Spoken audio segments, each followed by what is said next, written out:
जहां तक राणा सनाउल्लाह साहब की बात है, हमारी बाबा से भी जब आखिरी मुलाकात हुई जेल में, तो उन्होंने कहा, मेहरबानो आप लोगों के तो बड़ी मुश्किलात हैं इस वक्त, ऐसे मुश्किल सवाल बनते तो नहीं है, लेकिन अब क्या करें। अब और आपको पता है, अब मजबूरन आप ही लोग सामने हैं, तहरीक इंसाफ के गिने चुने लोग जो फेस है इस वक्त। काज़मी साहब, हम फूंक फूंक पे जरूर चल रहे हैं, बिल्कुल ऐसी कोई बात नहीं है। पाकिस्तान की आवाम इतनी इश्तियाल में, अडियाला के अंदर इमरान खान, शाह महमूद कुरैशी और परवेज इलाही को जो 2 हफ्ते का आपने बैन लगाया, लेकिन हमें अभी तक कोई जवाब नहीं मिल रहा। और आपने सिक्योरिटी की आड़ में वो 2 हफ्ते का बैन, मुझे नहीं पता अगर हुई है या नहीं हुई है, हमें दिखाई नहीं दिया। कल इंशाल्लाह हमारी मुझे उम्मीद है कि कल केपीके से हमारे एमपीएस भी आएंगे, शायद वजीर आला साहब भी आएंगे। जो फॉरवर्ड ब्लॉक की बातें हो रही है कि पंजाब में आपके 40 एमपीए जो है वो तोड़ लिए नून लीग ने, इसकी मैं तरदीद करता हूँ सख्त अल्फाज में। पाकिस्तान तहरीक इंसाफ का कोई एक मेंबर भी आगे पीछे नहीं, वो एक आग के दरिया को अबूर करके आया है। और मैं आपको उसका सबूत ये देता हूँ, सेनेट के इलेक्शन में पाकिस्तान तहरीक इंसाफ का पूरा वोट पाकिस्तान तहरीक इंसाफ के उम्मीदवारों को मिलेगा। मेहरबानो आप ये बताएं, आपसे मुश्किल सवाल पूछ लेता हूँ ये वाला,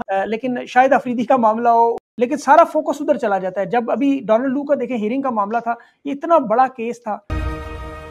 बिस्मिल्लाहिर्रहमानिर्रहीम, अस्सलाम वालेकुम, मैं हूं सैबिक आज़मी, आप देख रहे हैं फेसबुक और यूट्यूब। मेरे साथ अभी जैन कुरैशी साहब मौजूद हैं और मेहरबानो शाह महमूद कुरैशी साहब के बेटे, और आपको पता है उनकी साहबजादी हैं। इलेक्शन भी लड़े हैं, जान भी मारे हैं, जो केसेस भी लड़े। लेकिन इमरान खान चूंकि एक बहुत बड़ा, आपको पता है पाकिस्तान की सियासत में बहुत बड़ी कदावर शख्सियत है, तो बहुत सी चीज़ें ऐसी हैं जो हाईलाइट नहीं होती, ख़ासतौर पर अभी जैसे 2 साथी इमरान खान के, शाह महमूद कुरैशी और परवेज इलाही, जो इस वक्त वो किरदार अदा कर रहे हैं जिस तरह कायद-ए-आज़म के करीबी साथी थे हुसैन शहीद सहरवर्दी साहब, और उनके साथी जो बाकी उनके साथ इस पूरी क़याम पाकिस्तान की एक तहरीक में लड़ते रहे, और जो मज़ालिम उनके ख़ानदान बर्दाश्त करते रहे, बहुत सी चीज़ें अवाम के सामने नहीं आ सकती। शाह महमूद कुरैशी साहब पाकिस्तान के बुजुर्ग सियासतदानों में एक सीजन्ड पॉलिटिशियन भी हैं और पाकिस्तान के टॉप फॉरेन डिप्लोमेट्स हैं। अभी मेरी कुछ दिन पहले ऑस्ट्रेलियन प्राइम मिनिस्टर हैं साबिक, अभी एम्बेसडर है अमेरिका में, उनसे बातचीत हो रही थी एक तकरीब में, तो उन्होंने बताया कि मैंने उनसे पूछा, वो इमरान खान का पूछ रहे थे, उन्होंने शाह महमूद कुरैशी का जिक्र आया, तो उनके अल्फाज ये थे कि is one of the finest diplomat I ever seen. तो ये बहुत बड़े मतलब क्रेडिट वाली बात है कि रट साहब बड़े ज़बरदस्त मंजे हुए प्राइम मिनिस्टर रहे हैं। और ये शाह महमूद कुरैशी साहब की थोड़ी सी अगर आप हिस्ट्री देखें, तो ये रेमंड डेविस का मामला आपको याद होगा, इस पे इन्होंने इनकार किया था, और उस वक्त अपने जो ग्राउंड्स थे उन पे खड़े हुए। उसके बाद ड्रोन हमलों पे इनकी पॉलिसी थी, जो इन्होंने पाकिस्तान में, आपको पता है जरदारी साहब और नवाज शरीफ साहब के दौर में मामलात होते रहे, और इन्होंने उस पर बड़ी सख्त किस्म की पॉलिसी ली, खान के साथ कदम ब कदम चलते रहे। और फिर अभी हाल ही में इन्होंने जो डेस्क बजा के कहा था कि पाकिस्तान के फैसले पाकिस्तान में होंगे, और उसके बाद आपको याद होगा जो अमेरिका में इनका इंटरव्यू हुआ था जिसमें डीप स्टेट एक्टर्स की निशानदेही की थी, जो आज आपको नज़र आ रहे हैं दुनिया में। गजा का मामला, फ़लस्तीन का मामला, एब्सोल्युटली नॉट, ये सारा एक चेन है, एक प्रोसेस है। शाह महमूद कुरैशी भी उसी इमरान खान की तरह, जिस तरह उन्हें अमेरिका और यूरोपीय यूनियन के साथ जो मामलात हैं, उसकी सज़ा में इस वक्त बेगुनाह कैद हैं। इसलिए जैन कुरैशी और मेहरबानों मेरे साथ मौजूद हैं। सबसे पहले मैं आप लोगों का बहुत बहुत शुक्रिया अदा करता हूँ कि पहली दफ़ा ऐसा हो रहा है शायद आप दोनों बहन भाई जो हैं वो किसी प्रोग्राम में इकट्ठे आए हैं। मैं आपका बहुत मशकूर हूँ। सबसे पहले तो शाह महमूद कुरैशी साहब के केसेस के बारे में जो अभी जो लेटेस्ट अपडेट्स आपके पास हैं, क्योंकि आप लोग तो ज़ाहिर है फेस कर रहे हैं, उसकी अगर थोड़ी सी तफसील बता दें। जी जैन। बिस्मिल्लाहिर्रहमानिर्रहीम। सभी भाई, सबसे पहले तो आपका शुक्रिया, आपने प्रोग्राम में बुलाया। शाह महमूद कुरैशी साहब के जो केसेस हैं, कुछ तो 9 मई की केसेस हैं, उसमें शाह महमूद कुरैशी साहब अकेले नहीं, तकरीबन हमारी सारी क़यादत मौजूद है। उसमें शाह महमूद कुरैशी साहब की हर केस में बेलें हैं। कुछ केस थे जिनमें प्रोसीजरली के बेलें जो है खत्म हो गई थी, वो भी रीइंस्टेट हो गई हैं। तो उसके बाद सिर्फ एक ही केस बचता है शाह महमूद कुरैशी साहब का, वो साइफर का केस बचता है, और उसकी अगली पेशी जो है वो मंडे को है, कल है इंशाल्लाह। तो cipher case Islamabad high court में चल रहा है, डिविजनल बेंच के सामने चल रहा है। उसमें चीफ जस्टिस साहब और जस्टिस गुल हसन औरंगजेब साहब जो है उसकी समाअत कर रहे हैं, और डेली बेसिस पे केस चल रहा है। बिल्कुल सही। अच्छा मेहरबानो आप बताएं, आप तो अपनी आपके साथ तो जो इलेक्शन में धांधली हुई वो इसकी मेरे साथ स्क्रीन में फुटेजेस चल रही होंगी, आपके फॉर्म 45 सारे के सारे सारी दुनिया ने देखा। ये एक अलग तमाशा था कि वोट जिस तरह मुस्तरद किए गए, और एक मामला था, ये एक मुज़क्का केस मामला। आप साथ उनकी रिहाई के लिए भी वहाँ पर मौजूद हैं, अपनी जो इंतखाबी मुहिम वो भी लड़ रही हैं, सोशल मीडिया पे, मीडिया पे, हर जगह मौजूद भी है। तो सारा कुछ इस वक्त किस तरह मैनेज कर रही हैं, ऊपर से जुल्म फसाइयत अलग? जी, बहुत मुश्किल से आपके सामने है। ज़ैन इलेक्शंस में आ नहीं सकता था, उसके ऊपर लातादाद एफआईआर्स थी। हमने पहले सोचा कि हमारी बाबा से भी जब आखिरी मुलाकात हुई जेल में, तो उन्होंने कहा अब तुम लोगों ने बिल्कुल खुल के कैंपेन करनी है, फिक्र नहीं करनी।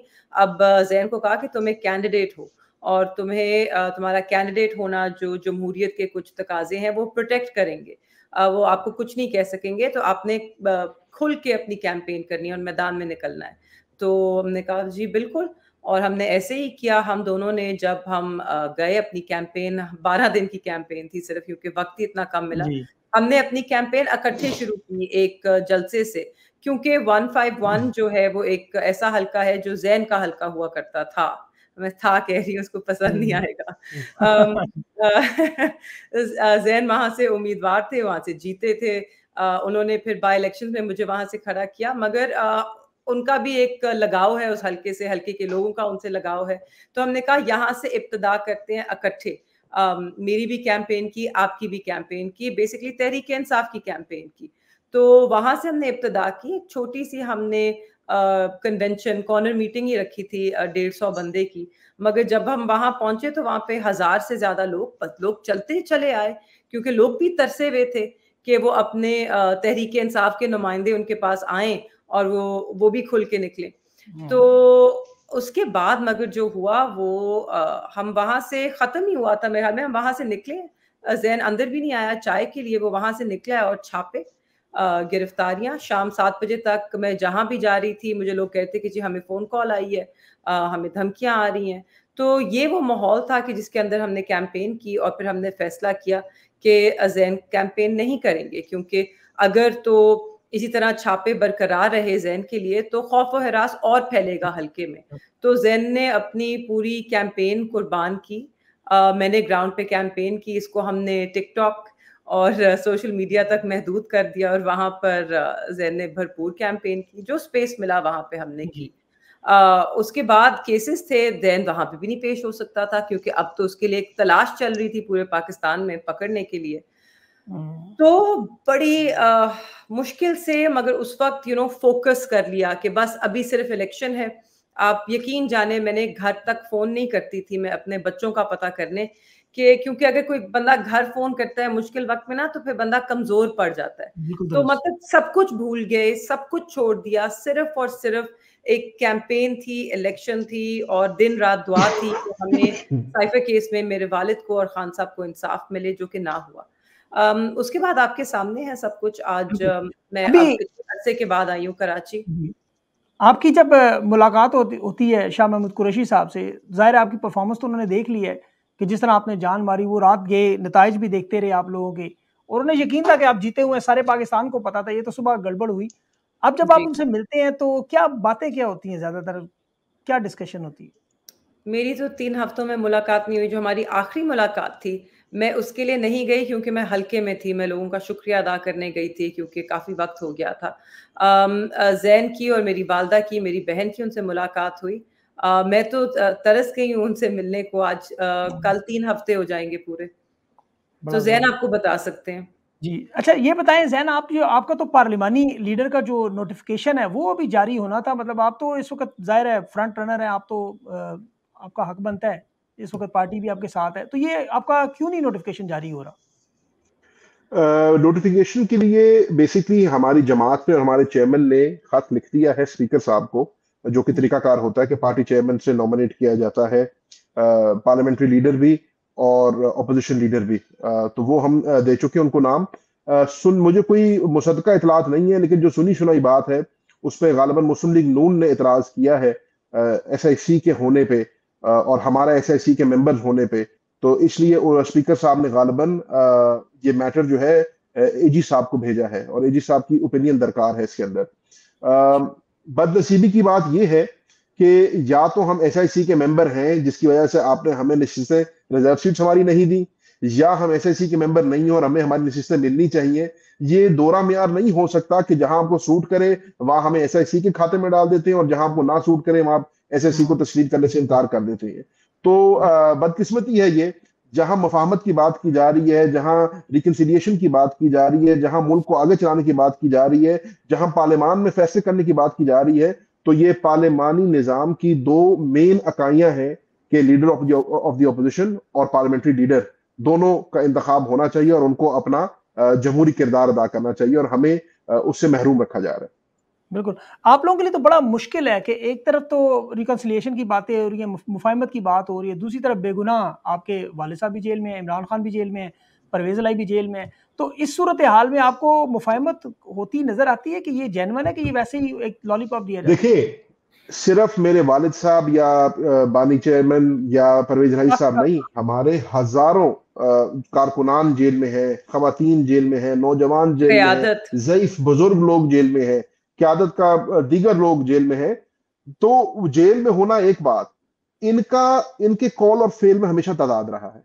अगर मैं वज़ीर आज़म की बात करूं तो वज़ीर आज़म ने अपनी पहली तकरीर में कहा था कि 9 मई के वाक़ियात में हजारों लोग जो हैं उनके ऊपर केसेस हैं और जो लोग मुलव्विस नहीं हैं मैं चाहूंगा कि उनकी फिल फॉर रिहाई हो जाए। लेकिन आज उनकी उस तकरीर को किए भी महीने से ऊपर हो गया है, लेकिन जूं का तू नहीं हुआ। बात वहीं की वहीं खड़ी है। आप मफाहमत की बातें कर रहे हैं, लेकिन आज भी हमारे कायदीन के ऊपर, हमारे कारकुनान के ऊपर 9 मई के केसेस डाल रहे हैं। परसों मुझे 13 केसों में मुलवस किया गया, 13 केसों में मेरा अरेस्ट वारंट जारी किया गया, जिन केसों में ना मैं एफआईआर में नामजद हूं, ना किसी सप्लीमेंट्री स्टेटमेंट में मैं हूं। तो जहां जिन हालात में आप सिटिंग मेंबर्स ऑफ पार्लियामेंट को वकवे के 11 महीने के बाद केसों में मुलवस कर रहे हैं, वहां पर आप उनसे मुफाहमत की कैसे बात कर सकते हैं? अगर आप मुफाहमत करना चाहते हैं तो हुकूमत को अपना, जिसको कहते हैं, बेस्ट फुट फॉरवर्ड रखना होगा, पहल करनी होगी, बुर्दबारी दिखानी होगी। बदकिस्मती से ये करके, और जैसे मैंने आपको पहले बताया, पार्लियामेंट्री लीडर, ऑपोजिशन लीडर की तैनाती में रोड़े अटका के, रखना अंदाजी करके ये मफाहमत को फरोग नहीं दे रहे, ये तो मजीद फूट डालने की बात कर रहे हैं। बिल्कुल, I just want to add to that कि देखिए जो एक होता है ना गुड फेथ एंगेजमेंट, अब पाकिस्तान तहरीक-ए-इंसाफ ने हमारे बहुत तहफ़्फ़ुज़ात सिर्फ नहीं है, हम तो कह रहे हैं कि हमारे अवाम के मैंडेट पे डाका डला है, उसके बावजूद हम पार्लियामान में गए और क्योंकि हम आइन और कानून के दायरे में रहते हुए अपना एहतजाज रिकॉर्ड करवाना चाहते हैं और इंसाफ लेना चाहते हैं। अब हमारी तरफ से ये एक गुड फेथ एंगेजमेंट थी, हम पार्लियामान में गए, उसका हिस्सा बने, वहां पे भी आवाज उठा रहे हैं, अदालतों में जा रहे हैं। मगर आपके सामने है कि दूसरी तरफ से कोई सिर्फ बातें हो रही हैं, मगर एक दिन बात करते हैं, दूसरे दिन एफआईआर काटते हैं, एक दिन बात करते हैं, तीसरे दिन कहते हैं कि हम रूथलेस हैं, हम लोगों को सड़कों पे नहीं आने देंगे। आज आपके सामने है, हमने अप्लाई किया था, पहले उन्होंने कहा जो हमारा रमजान से पहले आखिरी एहतजाज था कि जी इन्होंने एहतजाज करना है, तो इन्होंने क्या अप्लाई किया है, इन्होंने कोई परमिशन ली है, कोई जगह की तैनाती मांगी थी, ये तो ऐसी सड़कों पे आते हैं, जत्थे हैं। तो आपके सामने है, हमने अप्लाई किया, हमने मांगी इजाजत कि हमें F9 पार्क के अंदर, हम डी चौक नहीं मांग रहे, हम कोई सड़क नहीं मांग रहे, हम कोई परेड ग्राउंड का नहीं इंतखाब कर रहे, हम कह रहे हैं F9 पार्क में हमें आप इजाजत दीजिए कि हम वहां पर अपना एक जलसा करें, और इजाजत नहीं दी गई। तो अब इससे क्या पता चल रहा है कि आप एक तो खौफजदा हैं, वो तो सबको पता है आप खौफजदा हैं, क्योंकि अगर 1000 बंदा इकट्ठा हो गया कहीं, तो लोगों को पता है कि कच्चे चिट्ठे खुल जाएंगे, लोगों को पता चल जाएगा कि इनके साथ तो कोई है ही नहीं, क्योंकि 1000 नहीं निकलेंगे, लाखों निकलेंगे, इसलिए ये इजाजत भी नहीं दे रहे। तो इस वक्त हुकूमत की तरफ से ना कोई गुड फेथ एंगेजमेंट है, ना कोई नीयत है उनकी साफ। वो जानते हैं कि वो एक जाली मैंडेट के ऊपर आए हैं, उनकी हुकूमत के पास अवाम का एतमाद नहीं है, और मगर फिर भी वो बज़िद हैं और वो चिपके हुए हैं इन सीटों को, और बस इक़्तिदार के हसूल के लिए कुछ भी करने को तैयार है। बिल्कुल। अच्छा, लेकिन एक बड़ा इंपॉर्टेंट सवाल, अभी जो हुकूमत है, जिसे हम हुकूमत कह रहे हैं, शहबाज शरीफ साहब हो गए, साग डार हो गए, आपको पता है ये चंद लोग हैं, वही अब पीडीएम पार्ट 2 है, ये लोग तो इतने मजबूत नहीं है। आज भी आपने सुना उनके साथ जो मामलात हुए, किस तरह उन्हें ईसीसी कमेटी से निकाल दिया गया, और जिस तरह अभी डिप्टी प्राइम मिनिस्टर तो इस वक्त एक किस्म का वो मोहसिन नकवी साहब किरदार अदा कर रहे हैं। तो आप लोगों को क्या लगता है कि इन मामलात का जो हल है वो किसके पास है, और उनके साथ क्या आपकी बात होने की कोई ऐसा कोई सिग्नल, कोई ऐसी बात, कोई रास्ता, दरमियानी रास्ता कुछ है ऐसी मुफाहमत का? ज़ैन आप बताएं। अच्छा, मैं ये पूछना चाह रहा था कि किससे सवाल कर रहे हैं, आसानी हो जाएगी। देखिए, बात सुने, हल तो इसका ये है कि जब तक पाकिस्तान तहरीक इंसाफ का चुराया हुआ मैंडेट पूरा नहीं होता, हमारे लिए किसी के साथ भी बैठना बड़ा मुश्किल हो जाएगा। उसकी वजह ये है कि मैं पार्लियामेंट्री सेक्रेटरी रहा हूं फाइनेंस का, और फाइनेंस के अंदर एक बहुत ही बुनियादी असूल होता है हमारा, नो टैक्सेशन विदाउट रिप्रेजेंटेशन। हमारा मानना ये है कि इस हुकूमत के पास मैंडेट ही नहीं है ये मुश्किल फैसले करने का। अब ये जो आईएमएफ के पास जा रहे हैं, आगे बजट आएगा, आपने देखा पंजाब के अंदर अभी इन्होंने एक मिनी बजट ये पेश कर रहे हैं। तो इशू ये है, जब तक हमारा मैंडेट आप बहाल नहीं करेंगे, हमारा आपके साथ, या जैसे अभी मेहरबानों ने दुरुस्त फरमाया, कोई इंगेजमेंट नहीं करेंगे हमारे साथ, हम किस किस बेसिस पे आपके साथ बैठेंगे? बात है, आपने बात की यहाँ पर कि फैसले कहाँ हो रहे हैं, तो वो मैंने अभी मजाक से कल किसी को कहा था एक प्रोग्राम में, जैसे ट्विटर को बैन किया हुआ है और वीपीएन पे ट्विटर चल रहा है, मुझे तो लगता है ये हुकूमत भी वीपीएन पे चल रही है, कोई नहीं पता कौन सा फैसला कहाँ बैठ के कौन कर रहा है। तो ये बड़ा मुश्किल है। और इन हालात में जहां फैसला साजी नहीं हो रही, औरंगजेब साहब एक सीनियर बैंकर है, एचबीएल के प्रेसिडेंट थे, उनको एचबीएल छुड़वाकर आप फाइनेंस मिनिस्टर बना के लाए, और रोज दिखाई देता है कि उनके जो है आप पर काटते जा रहे हैं और उनको मफलूज करते जा रहे हैं। तो अगर ये सारे काम इशाक डार साहब से करवाने थे तो डार साहब को दोनों कलमदान दे देते, तो औरंगजेब साहब को लाने की क्या जरूरत थी?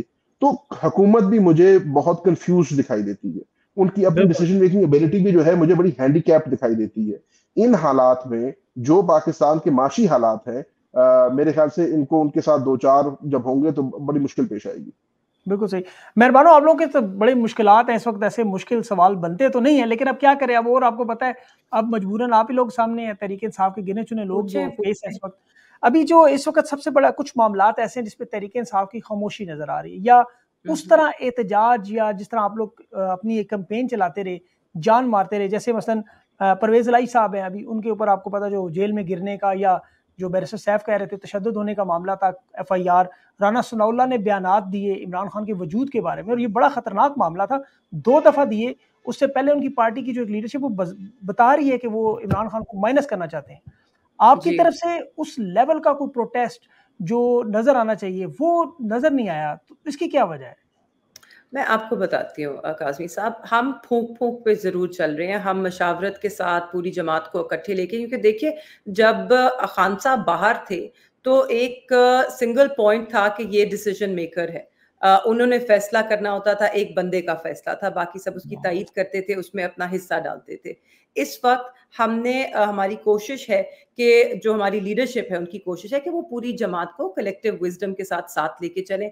आपको मालूम है खान साहब तक हमें रसाई हासिल ही नहीं है, बड़ी मुश्किल से, बड़े महदूद तरीके से मुलाकात होती है, कभी नहीं होती है। हम चाहते हैं कि हम उनसे भी मशावरत करके चलें, मगर आप देखेंगे कि एक तो जो राना सनाउल्लाह साहब ने कहा, उसकी वैसे ना कोई ज़रूरत थी, मगर ये उन्हीं की सोच को एक्सपोज़ कर रहा है कि वो इतने खौफज़दा हैं एक आदमी से, उसका वो सियासी मैदान में जो सामना नहीं कर सकते। एक उनकी कोई वज़ीर इत्तलात हैं जो थी, वो कहती हैं इनका सर कलम कर देना चाहिए था।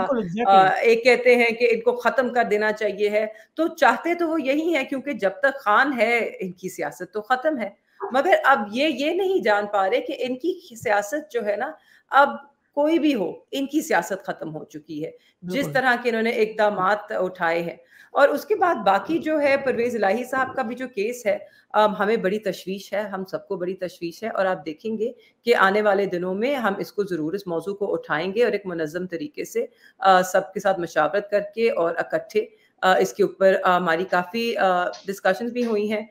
मैं कोर कमेटी का हिस्सा नहीं हूँ, मगर मुझे मालूम है कि वहाँ पर भी this was taken up. I think Zain can tell you more about that. And ऐसी कोई बात नहीं है, पूरी पार्टी को इकट्ठे, बैरिस्टर गौहर साहब हैं, उमर अयूब साहब हैं, वो सबको इकट्ठे लेकर चल रहे हैं। अच्छा ज़ैन साहब, आपसे ये सवाल जी मैं इसमें ऐड कर देता हूँ। देखिए, पाकिस्तान तहरीक इंसाफ के बारे में घिसा पिटा बयानिया नून लीग ने बनाया हुआ है कि ये जलाओ गिराओ की सियासत करते हैं, ये एहतजाज की सियासत करते हैं।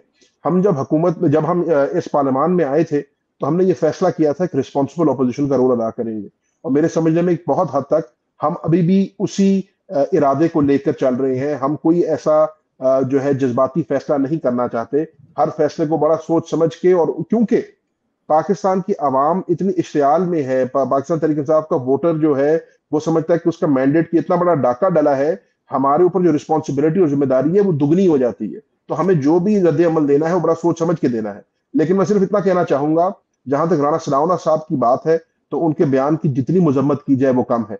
राना सनाउल्लाह का माजी का रिकॉर्ड इसका मुंह बोलता सबूत है, जिसकी उनकी गुफ्तगू कर रहे हैं उनको इज्तनाब करना चाहिए इस चीज से, और वो उस चीज को फरोग दे रहे हैं। वो फिर मजबूर कर रहे हैं तहरीक इंसाफ के कारकुन को, कि तहरीक इंसाफ के लीडर और वर्कर को, कि वो इसके ऊपर कोई अपना रद्द अमल दे। उनको ऐसा नहीं करना चाहिए। जहां तक चौधरी परवेज इलाही साहब की बात है, तो यकीनन हमें बहुत ज्यादा तशवीश है, जैसे मेहरबानों ने कहा, और वो सीनियर सियासतदान है। वो 2 दफा साबिक वजीर आला रह चुके हैं पंजाब में, वो 2 दफा स्पीकर रह चुके हैं पंजाब में। तो आपके इल्म में है कि क्योंकि उनका बजट सेशन शुरू है, रेगुलर सेशन नहीं था, इसलिए इसमें थोड़ी सी ताखीर हुई है। लेकिन आप देखेंगे इंशाल्लाह, मेरे ख्याल से शायद कल ही आप देख लें कि पंजाब असेंबली में रेजोल्यूशन भी आएगी तहरीक इंसाफ की तरफ से, और इसकी हम इंक्वायरी चाहेंगे कि देखिए, मैं इस बात को फिर उसी बात से जोड़ता हूं, जो 2 हफ्ते का आपने बैन लगाया, जो आपने लोगों का राब्ता मुनक़ता किया, हमारे लीडरान का, अडियाला के अंदर इमरान खान, शाह महमूद कुरैशी और परवेज इलाही को छोड़ के 7,000 ऐसे और कैदी हैं जिनको 2 हफ्तों से आपने उनके वकीलों का रास्ता रोका हुआ है, उनके लवाहिकीन का रास्ता रोका हुआ है, उनके बेसिक बुनियादी हकूक सलब किए हुए हैं। तो उस जो फैमिली की विजिटेशन होती है ना, उसका एक बहुत इंपॉर्टेंट आंसर ये भी होता है कि फैमिली को पता चले कि जो आपका कैदी अंदर है उसके साथ किस किस्म का बर्ताव हो रहा है, सलूक हो रहा है, उसको खाना मिल रहा है खाने को, उसके साथ किसी किस्म की ज्यादती तो नहीं हो रही, उसके बेसिक ह्यूमन राइट्स जो है वो वायलेट तो नहीं हो रहे। ये एक बुनियादी वजह होती है फैमिली विजिटेशन की। बाकी फैमिली विजिटेशन का क्या मकसद होता है?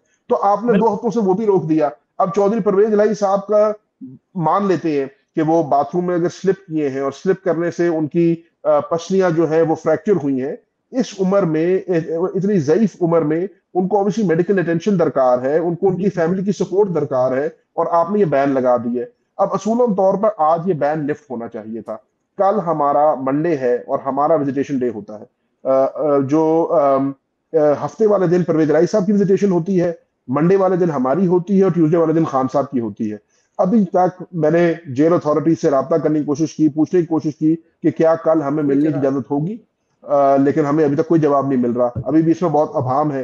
तो अगर आपका 2 हफ्ते का वो बैन था भी, और आपने सिक्योरिटी की आड़ में वो 2 हफ्ते का बैन जो है इन्फोर्स किया, आपने कहा था कि जी बॉम्ब डिस्पोजल स्क्वाड जाएंगी और वहां पर रेकी होगी, और मुझे नहीं पता अगर हुई है या नहीं हुई है, हमें दिखाई नहीं दिया होते हुए। अगर हुई भी है, आपने 2 हफ्ते का पीरियड मांगा था, 2 हफ्ते खत्म हो गए, आप मेहरबानी करें उस बैन को लिफ्ट करें, जेल अथॉरिटी को ऑथराइज करें, और लवाहिकीन को जाके उनके अपने प्रिजनर्स को मिलने दें, और हमें रिपोर्ट दें अगर तो ये सिक्योरिटी का खदशा था इतना सीरियस, जिसकी वजह से आपने हमारे जो हकूक हैं उसके ऊपर एक इतना बड़ा रिजर्व डाला। आपने सिर्फ हमारे नहीं, 7,000 प्रिजनर्स हैं, उन सबके खानदानों को आपने रोका। तो हमें तो बताइए कि रिपोर्ट में क्या निकला, कौन थे वो 3 लोग, कहाँ से आए थे, क्या खदशा है, व्हाट्स द इंटेलिजेंस, अभी भी क्या कोई सिक्योरिटी का खतरा है? क्योंकि हमारा तो खून अंदर बैठा है ना, हमारा तो हक है कि हमें मालूम हो कि रियासत के अगर वो इस वक्त मुजरिम है और रियासत ने उनको बंद किया हुआ है, तो रियासत क्या इकदाम उठा रही है। न सिर्फ ये नहीं हमें बताएं कि हमें नहीं मिलने दिया जा रहा, हमें ये बताएं कि आपने किस तरह सिक्योरिटी मेजर्स को बढ़ाया है, क्या किया है आपने, क्या अंदर जाने वाला हर पुलिस अफसर या अंदर जाने वाले जो बाकी लोग हैं उनकी सर्च होती है? क्योंकि मेरी वालदा वहां खड़ी थी और लोगों की गाड़ियां अंदर जा रही थी, उनको रोका तक नहीं गया सर्च करने के लिए। खान साहब के कोई एटीसी के या किसी और अलकादर ट्रस्ट का केस था, जज साहब अंदर गए, उनके साथ और गाड़ियां थी, किसी को नहीं रोका गया सर्च के लिए। तो सिर्फ हम पे कतगन है क्योंकि हमारे से खतरा होगा, मेरे से खतरा होगा, मेरे वालिद को, जैन से खतरा होगा, खान साहब को भी, क्या मेरे से, मेरी वालदा से, अपनी बहनों से, हम लोगों से खतरा होगा? मतलब क्या मंतक है? अभी बल्कि मरियम नवाज साहबा तो वो वीडियो कॉन्फ्रेंस भी कर रही थी, जेल प्रिजन रूल 1978 में वो सुपरिटेंडेंट कह रहा था जज साहब को, सरदार एजाज साहब को, कि यहाँ पे अलाउ नहीं है, लेकिन यहाँ पे हम देख रहे हैं कि वो दिन दिहाड़े वो वीडियो कॉन्फ्रेंस कर रही हैं, वो ये कैसे अलाउ? बहरहाल, अच्छा, इस पे पीटीआई की कुछ 2-3 और तनकीदी क्वेश्चन आपसे दोनों से पूछता हूँ, आप बता दीजिएगा मिक्स जवाब। अभी जो इमरान खान साहब के केसेस हैं, शाह महमूद साहब के केसेस हैं, इनकी जो तफसीलात हैं अवाम के सामने रेगुलर बेसिस पे, आपकी तरफ से प्रेस कॉन्फ्रेंसेस तो आती हैं थोड़ी, लेकिन बहुत सारी ऐसे जैसे सुप्रीम कोर्ट में मामलात हैं, आपकी पार्टी के मामलात हैं, उनमें बड़ा डिले है। अभी तक लोगों को ये नहीं पता कि आपके जो इंतखाबी धांधली का केस है वो कहाँ तक पहुंचा, या ट्रिब्यूनल से निकल के आप लोग जा रहे हैं, यानी काजी फाइज साहब पे प्रेशर या दबाव क्यों नहीं बढ़ाया जा रहा। और इसके साथ साथ जो सेनेट के इलेक्शन में अभी जो सबसे बड़ा अहम मामला, ये दोनों से आपसे मेरा सवाल है, जो फॉरवर्ड ब्लॉक की बातें हो रही है कि पंजाब में आपके 40 MPA जो है वो तोड़ लिए नून लीग ने, जिसपे पीटीआई का ऑफिशियल वर्जन तो आया कि नहीं ऐसा हुआ, लेकिन इस तरह के कुछ मामला चल रहे हैं, पंजाब में आप काफ़ी वीक नज़र आ रहे हैं, तो इस पे अब आपकी स्ट्रेटजी क्या है? खुल के इस पे बात अगर कर दें दोनों, अपना अपना बताएं। मैं मुख्तसर ही कर देता हूँ उसके ऊपर बात। देखिए, जहां तक तो केसेस की बात है, तो अब जो केस है वो हाई कोर्ट में लगा है, अब ओपन कोर्ट में लगा है। आज अब उस केस में मीडिया भी मौजूद होती है, पब्लिक भी मौजूद होती है, और बानी चेयरमैन के हुक्म के ऊपर अब पार्लियामेंटेरियंस भी मौजूद होते हैं। आपने देखा पिछली 2 पेशियों के ऊपर 40 से ज्यादा MNAs वहां पे मौजूद थे। कल इंशाल्लाह हमारी मुझे उम्मीद है कि कल KPK से हमारे MPs भी आएंगे, शायद वजीर आला साहब भी आएंगे। तो पार्टी का दिलचस्पी भी है। वहां से आपने देखा कि हमारे वकील सलमान सफदर साहब हैं, या अलीमा खानम साहिबा हैं, या दीगर लोग हैं, इवन मेहरबानों भी हैं। ये सारे वहां से रेगुलरली जो है अपनी गुफ्तगू भी करते हैं, बात भी करते हैं, और वो अखबारों में भी अच्छे तरीके से अब उसकी जो है रिपोर्टिंग भी हो रही है। तो वहां से इंफॉर्मेशन तो मिल जाएगी। जहां तक तो बात है पंजाब की, मेरे समझने में ये सरासर गलत खबर है। इसकी मैं तरदीद करता हूं सख्त अल्फाज में, और इसका सबूत मैं आपको ये देता हूं। आपने कहा जी पंजाब में आप कमजोर दिखाई दे रहे हैं, कतल ऐसा नहीं है। उसकी 2 वजूहात है। पहली वजह ये है, ये मेरा मानना है कि इस दफा जो इंसान मुंतखब होकर तहरीक इंसाफ की या इमरान खान के नाम पे मुंतखब होकर आया है, वो एक आग के दरिया को अबूर करके आया है। जिन मुश्किलात के सामने जो मुश्किलात फेस करके आया है, मैं ये आपको दावे से कह सकता हूं, अल्लाह ताला की जात से डर कर कह रहा हूं, कि पाकिस्तान तहरीक इंसाफ का कोई एक मेंबर भी आगे पीछे नहीं है। पाकिस्तान तहरीक इंसाफ का कोई एक मेंबर भी टूटेगा नहीं। और मैं आपको उसका सबूत ये देता हूं कि पंजाब के अंदर ही हमारा हाल ही में स्पीकर और डिप्टी स्पीकर का जो इलेक्शन हुआ था, तो हमें हमारे वोटों से ज्यादा वोट मिले थे। हमें हमारे डिप्टी स्पीकर को 3 एक्स्ट्रा वोट मिले थे, हमारे स्पीकर को 1 एक्स्ट्रा वोट मिला था। तो दैट गोज टू शो कि हमारे अपने मेंबर भी पूरे हैं, और मेंबर्स भी हमारे साथ जो है मुताबिकत रखते हैं, और इंशाल्लाह हमें वोट दे देते हैं। हमदर्दी हमारे साथ है। तो इंशाल्लाह ऐसी कोई बात नहीं है। हम किसी लिहाज से कमजोर नहीं है। हमारा बयानिया भी कमजोर है, हमारा बयानिया भी मजबूत है, और हमारा मेंबर भी मजबूत है। और इंशाल्लाह आप देखेंगे सेनेट के इलेक्शन में पाकिस्तान तहरीक इंसाफ का पूरा वोट पाकिस्तान तहरीक इंसाफ के उम्मीदवारों को मिलेगा। बिल्कुल ठीक। अच्छा मेहरबानो, आप ये बताएं, आपसे मुश्किल सवाल पूछ लेता हूँ ये वाला। आप ये बताएं कि जो अभी तहरीक इंसाफ के जो लोग, इन्होंने, क्योंकि जैन ने बड़ा अच्छा क्लियर कर दिया कि अभी जो तहरीक इंसाफ के लोगों में कुछ इख्तलाफात नजर आ रहे हैं। अभी आप देखें, एक स्टेटमेंट आती है, इस वक्त आप लोगों को जुड़ के जो है ना एक पार्टी के तौर पर आमतौर पर रहना चाहिए था, लेकिन शायद अफरीदी का मामला हो, उस पर ज़्यादा स्टेटमेंट शुरू हो जाती हैं, बजाय ये कि जो असल मामला आपका एहतजाज है शाह महमूद कुरैशी, इमरान खान, परवेज़ इलाही साहब की रिहाई पे है, लेकिन सारा फोकस उधर चला जाता है। जब अभी डोनाल्ड लू का देखें हियरिंग का मामला था, ये इतना बड़ा केस था, ये बीच में शायद अफरीदी का मामला आया, वो सारा केस टेम्पररी तौर पे दब गया। उसको इतनी ज़्यादा पार्टी की तरफ से, आप लोगों की तरफ स्टेटमेंट्स नहीं आई, कोई प्रेस कॉन्फ्रेंसेज रेगुलर बेसिस पे जिस तरह एक दबाव होता है वो नज़र नहीं आया। इसका आपके पास क्या हल है, क्या करना चाहिए? देखिए, डिस्ट्रप्शंस या डिस्टॉर्शंस हमेशा होती हैं। इसमें ये नहीं है कि जमात जो है वो मुत्तहिद नहीं है, बिल्कुल है। देखिए, हर जमात में मुख्तलिफ आरा होती हैं, सबका अपना देखने का ज़ाविया और तरीका होता है। हमारी जमात में सिर्फ ये है कि हर कोई उसको पब्लिकली एक्सप्रेस भी करता है, और उसको लोग सुर्खियाँ बनाते हैं, क्योंकि असल में जो आपकी मेन स्ट्रीम मीडिया है या जो आपकी दीगर सियासी जमातें हैं, वो उसको कुरेदते हैं, बिकॉज़ उनको हमारी कोई कमज़ोरी नहीं नज़र आती है। तो वो इन चीज़ों को कमज़ोरी बना के पेश करने की कोशिश करते हैं। मगर आपने देखा है कि जितने भी आए, हम फिर भी सब इकट्ठे खड़े हैं, हम इकट्ठे बैठ रहे हैं, हमारी इकट्ठी मीटिंग्स हैं, किसी के बीच में कोई इख्तलाफात नहीं है, कोई लड़ाइयाँ नहीं है। ये लोगों की ख्वाहिशात ज़रूर हो सकती हैं, मगर ये ख्वाहिशात पूरी नहीं होंगी। मुख्तलिफ आरा ज़रूर हैं, और वो हर इंसान की होती हैं। हम एक जमहूरी जमात हैं, इसमें हम कलेक्टिव विजडम के तहत सब मुख्तलिफ आइडियाज़ को, राय को लेकर चलते हैं, और एक मुत्तफ़िका हिकमत अमली बनाकर चलते हैं। बिल्कुल। अच्छा, बड़ा आखिरी इंपॉर्टेंट सवाल को, आप लोगों का ज़ाहिर है मुझे पता है बड़ा कीमती वक्त है, जो अमेरिका से ये मामला शुरू हुआ, साइफर का मामला था, आपको पता है, यहीं से शाह महमूद कुरैशी साहब पे केस भी, जो कल अब हियरिंग भी उसकी, डोनाल्ड लू ने आपको पता है जैसा डिनाई कर दिए सारे मामलात, लेकिन अब वहाँ पे 5 नवंबर को इलेक्शन आ रहे हैं। अमेरिका में एक बहुत बड़ी तब्दीली होने जा रही है, और जो आने वाली गवर्नमेंट उसकी पॉलिसीज़ काफ़ी प्रो हैं। शाह महमूद कुरैशी साहब को बड़े सीजन डिप्लोमेट और फॉरेन मिनिस्टर भी हैं। आप ये सारी चीज़ें कैसे देख रहे हैं कि अमेरिका से इस तब्दीली का जो असर है बराह रास्त जो पाकिस्तान के मामलात हैं, इन पर क्या पड़ेगा, और एक ठीक होंगे या इसमें आपको लगता है कि अनचेंज रहेंगे? ज़ैन जैन आप सेकंड पार्ट आंसर करो। मैं सिर्फ फर्स्ट पार्ट में सिर्फ ये कहना चाहती हूँ, देखिए डोनाल्ड लू साहब ने बिल्कुल कहा कि ये बिल्कुल गलत है, मगर मुझे बताइए क्या कोई खुद अपने अल्फाज में अपने मुंह से अपने जुर्म का एतराफ करेगा?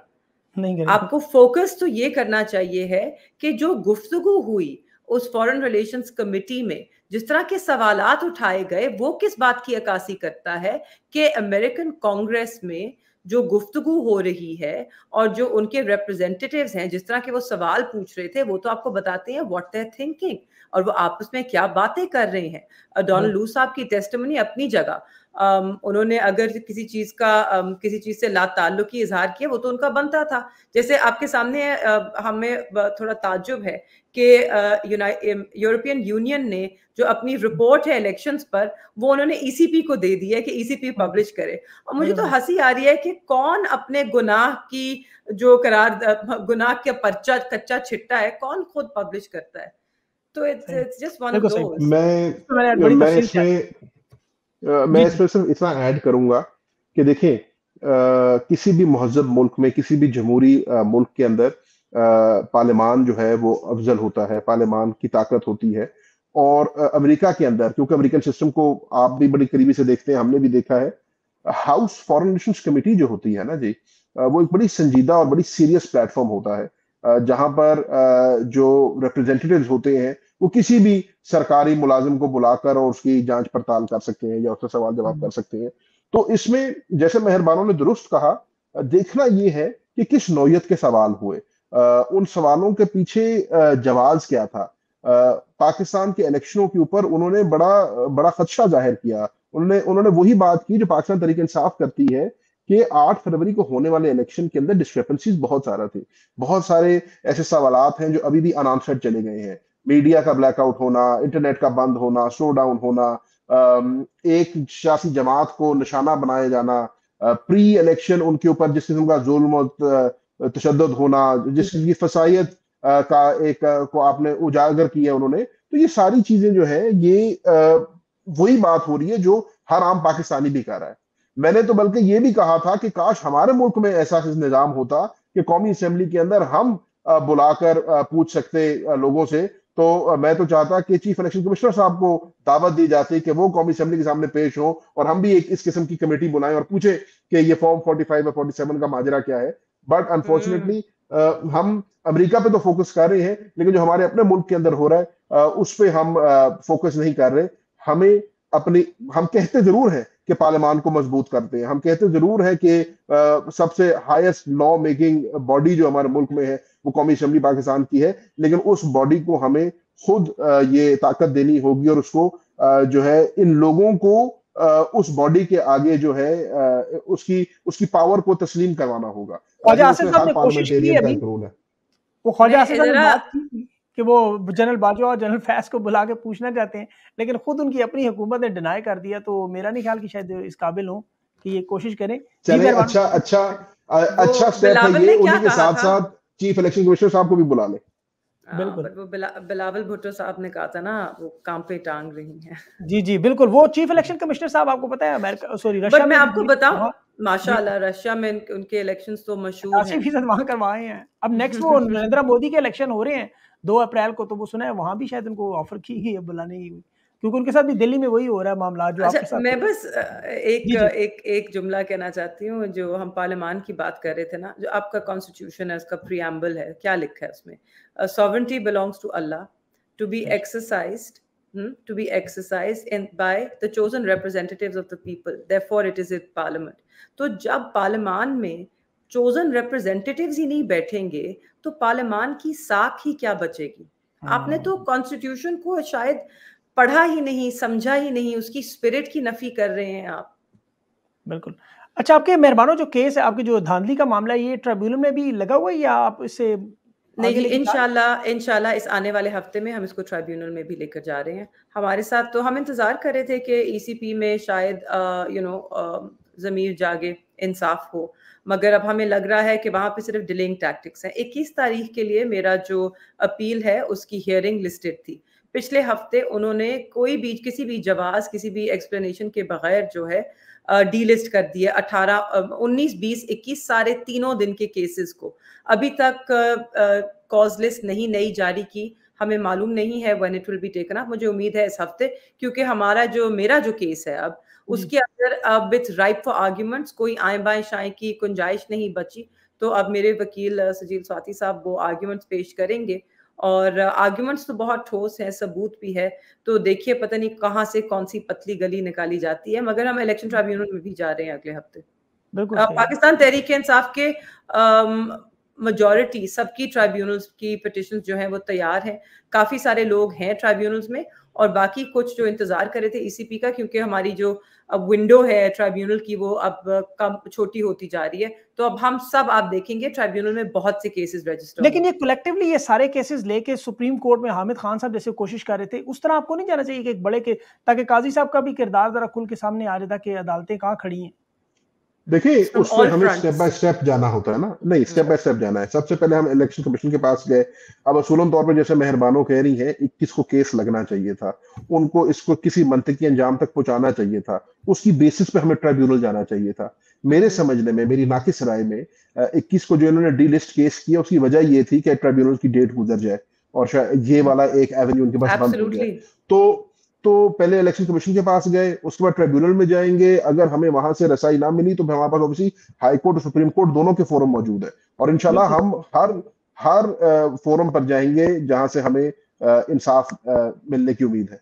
लेकिन ये तो जैन भाई, ये तो कोशिश कर रहे हैं ना ट्राइब्यूनल में इसको डिले करें, फिर सुप्रीम कोर्ट में, हाई कोर्ट में सॉरी लंबी लंबी तारीखें डालें, लेकिन इसको कलेक्टिवली अगर आप एक धांधली का, तो एक मामला तो बिल्कुल एक जैसा है आप सबका। तो देखिए कलेक्टिवली का बिल्कुल पाकिस्तान तहरीक इंसाफ का बिल्कुल इरादा है, इसके ऊपर हम काम भी कर रहे हैं, और पाकिस्तान तहरीक इंसाफ इस पर एक व्हाइट पेपर भी जारी कर रही है जिसमें हम कलेक्टिवली मजमूई तौर पे अपने सारे कैंडिडेट्स का, देखें हम कोई भी चीज जो है कब्ल अज़ वक्त नहीं करना चाहते, हम किसी भी चीज में उनको कोई बहाना नहीं देना चाहते।